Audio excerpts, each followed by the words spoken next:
What's up everybody, Sam at Wyvern Kodiak. I have with me the BergBlades Sweeney V2. That's right, the return of the Demon Barber is here. Let's take a look at this thing and check it out together. So this is the tuxedo version. It is OEM'd by Riot.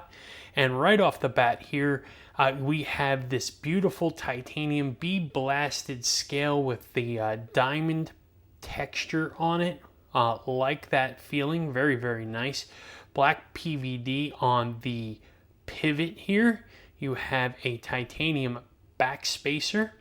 You have titanium pocket clip. All of that is also black PVD. You notice that there is no screws on the show side, but there are some on the lock side, which is a very nice, clean look. Absolutely love that. You have a thumb stud and a front flipper. Now opening this up, you have this beautiful black PVD with a tumbled finish on here. It is in Magna Cut. Okay, drop point flat grind on this. And you can see here that it has the BergBlades logo here and no other visible markings or writing on that, which is very nice. You have a nice little swedge on here, which really frames the blade out beautifully. And sharpening choil, the plunge grind on it ends right about here, so it does give you some good life on the blade. And that is adequate in my opinion, so no issues with that as well. Let's talk about the specs on the knife. The specs here, we're looking at a 7.75 inch overall length. It's a 3.5 inch blade, and the weight is advertised as 3.25 ounces. Let's do some size comparisons. We'll use the usual suspects here. We've got a Demko 80-20.5, and we're going to use a Demko Shark Cub. And you can see that the Sweeney V2 is bigger than both on that, so it is a good full-size knife. And then we're going to look at it next to the Benchmade Bug Out.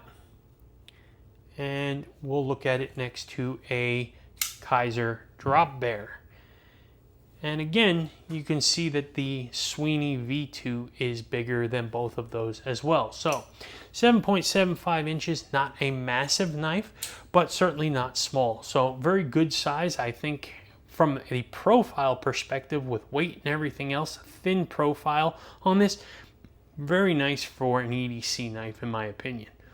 So let's talk about the ergos.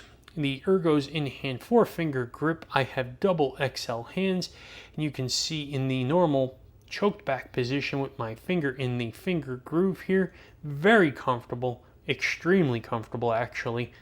Wonderful neutral ergos on this.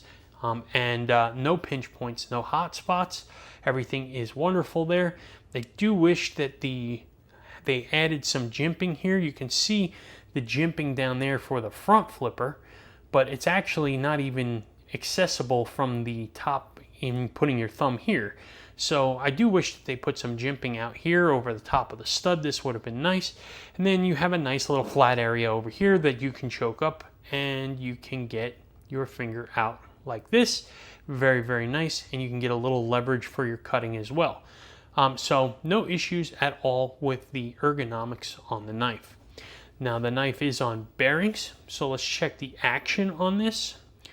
And you can see it drops to the nail, a couple shakes, and it's closed. Thumb stud fires right open. That is really, really nice. Drops, again, closed. Front flipper works very well also. No issues. And if you're a reverse flick person, you can do that off of the lock side thumb stud as well. No issues at all there. Now this knife does come with an option for a blade hole as well. So if you are not a thumb stud person, you can get one with a blade hole.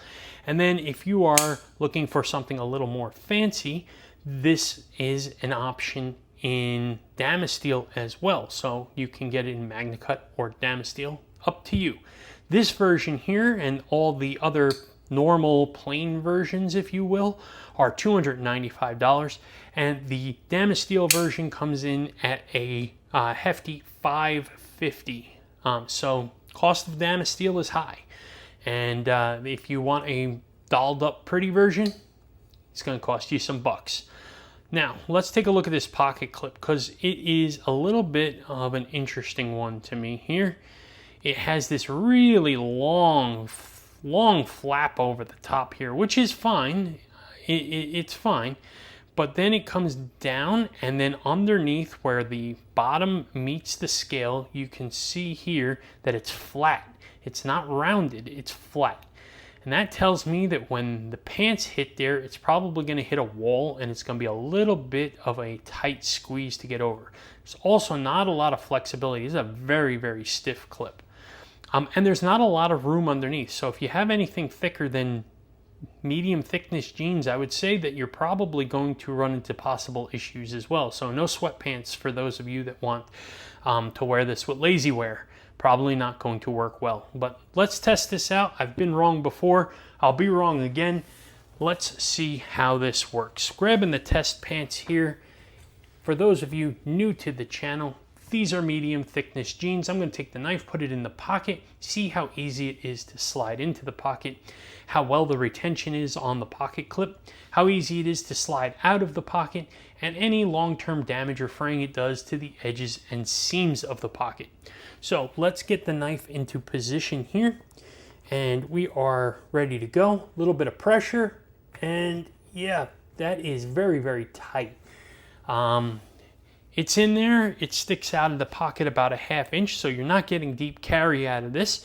But for me, that isn't an issue. I know for some folks, they really don't want to see the knife.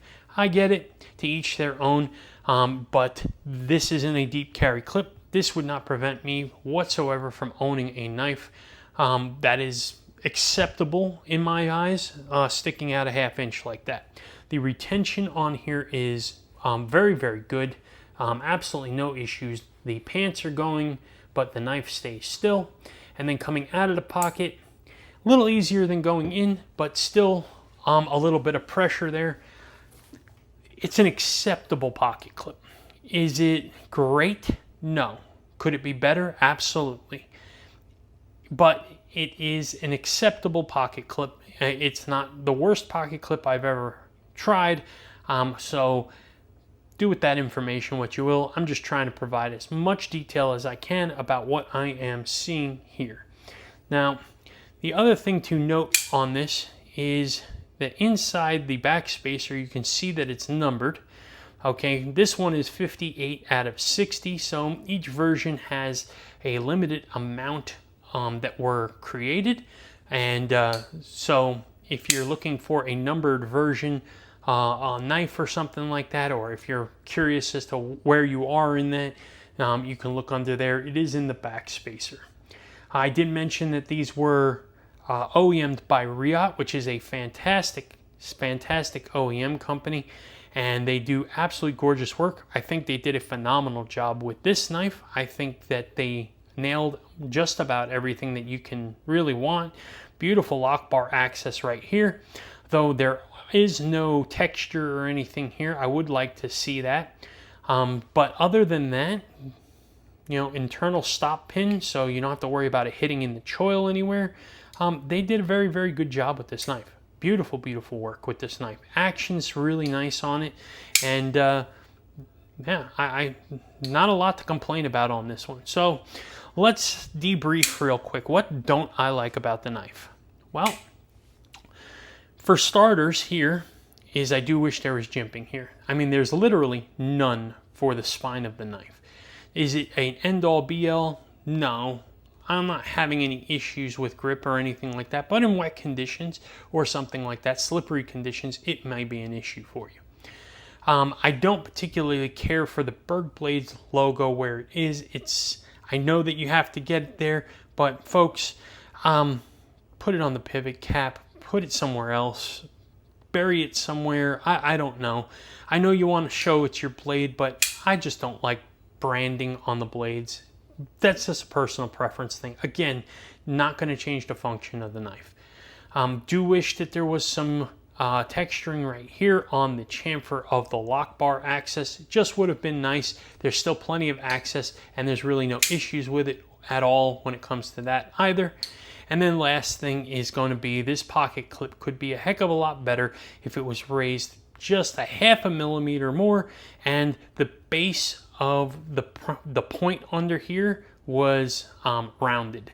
If it was rounded, it would be much smoother in and out of the pocket. That flat area on the bottom there kind of creates a pressure point, and you have to push a little bit harder in there. Other than that, fantastic knife. Really, really beautiful job on this. Fit and finish is gorgeous. Action is fantastic. Super great ergos on this. I mean, there's not a lot to complain about it. 295 bucks, Magna Cut, Riot OEM, beautiful knife.